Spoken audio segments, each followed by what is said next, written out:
नातं महाराष्ट्राचं वेणं मराठीचं गोष्ट आमच्या सन्मानीचं. नमस्कार मित्रांनो, आज एक मोठं विधान अभिमानाने छाती ठोकपणे केलं जात आहे. ते विधान आहे मुंबईचा महापौर हिंदी आणि मराठीच असेल, कारण मुंबई महाराष्ट्रात आहे आणि महाराष्ट्राची ओळख मराठी माणूस आणि त्याची संस्कृती आहे. पण मित्रांनो, आज एक साधा आणि सरळ प्रश्न अस्वस्थ करत आहे आणि तोच प्रश्न मला विचारासा वाटतोय. मुंबई एकटीच महाराष्ट्रात आहे का? नागपूर महाराष्ट्रात नाही का? पुणे महाराष्ट्रात नाही का?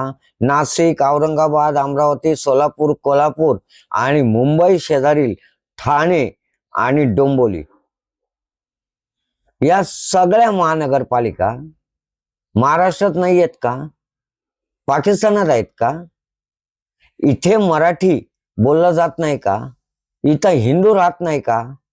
की मराठीपणाचं प्रमाण मुंबईत जास्त आणि इतर ठिकाणी कमी आहे? जर मुंबईत हिंदू आणि मराठी महापौर हा अभिमानाचा मुद्दा असेल, तर मग इतर महापालिकांमध्ये तो मुद्दा का नाही? मित्रांनो, इथे प्रश्न हिंदू विरुद्ध इतर असा नाही. इथे प्रश्न मराठी विरुद्ध अमराठी असा देखील नाही. इथे प्रश्न आहे न्यायाचा, प्रामाणिकपणाचा आणि भूमिकेच्या सातत्याचा. जर मराठी असणं ही पात्रता असेल, तर ती संपूर्ण महाराष्ट्रासाठी असली पाहिजे, फक्त मुंबई पुरती नाही. आणि जर ती पात्रता नसेल, तर मग मुंबई पुरतं हे विधान का? आज मुंबई बघितलं गेलं तर मराठी माणूस असुरक्षित वाटतो, कारण तो अल्पसंख्याक होत चाललाय. पण उद्या हीच परिस्थिती पुण्याची, नाशिकची, नागपूरची होणार नाही याची खात्री कोणी देऊ शकतं? आज मुंबई वाचवायची भाषा लोक करतायत, उद्या महाराष्ट्र वाचवायची, त्या वाचवायच्या भाषा कोण कधी करणार? मित्रांनो, मराठी माणसाचं प्रेम हे निवडणुकीपुरतंच असतं का? की सत्ता आली की ते विसरायला होतं? जर खरोखर मराठी आणि हिंदू असणं अभिमानाचं असेल, तर तो अभिमान सर्व महापालिकांसाठी जाहीर करा. सांगा ना, महाराष्ट्रातील प्रत्येक महापालिकेत मराठी माणसाचा सन्मान राखला जाईल. मराठी भाषेला, मराठी संस्कृतीला दुय्यम वागणूक मिळणार नाही. प्रत्येक महाराष्ट्रातील महानगरपालिकेत मराठी महापौरच बसवला जाईल. हे सांगायला नक्की अडचण काय आहे? काय आहे मित्रांनो, मराठी माणसाला घोषणांची सवय आहे, पण आता त्याला न्याय हवा आहे.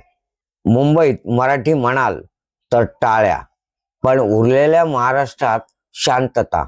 हा दुप्पट्टीपणा, हा भेदभाव कशासाठी? तोही बंद करा. कारण मराठी माणसाला मुंबईत जसा मान हवाय, तसा इतर महाराष्ट्रातील राज्यात देखील, महानगरपालिकांमध्ये देखील मराठी माणसं कमी होत चाललेत आणि इतर भाषिक जास्त होत चाललेत. हे कोणाला समजत नाही का?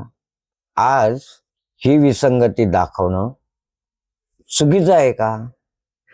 आज आपण विचारत आहोत, मराठीपण हे फक्त मुंबईसाठी आहे का, की संपूर्ण महाराष्ट्रासाठी आहे?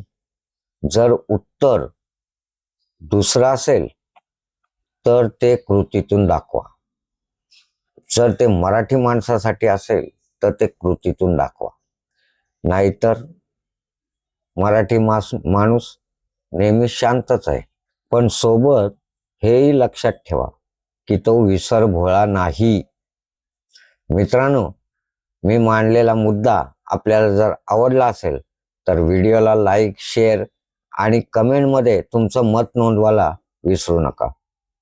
हो, अजून आपण आमचं चॅनल सबस्क्राईब केलं नसेल तर चॅनलला सबस्क्राईब करा. सबस्क्राईब शेजारील जॉईन बटन दाबून आम्हाला जॉईंट व्हा. तुर्तास एवढेच. परत भेटून नवीन विषयासह. तेव्हा मी हेमंत कुमार केळकर आपली रजा घेतो.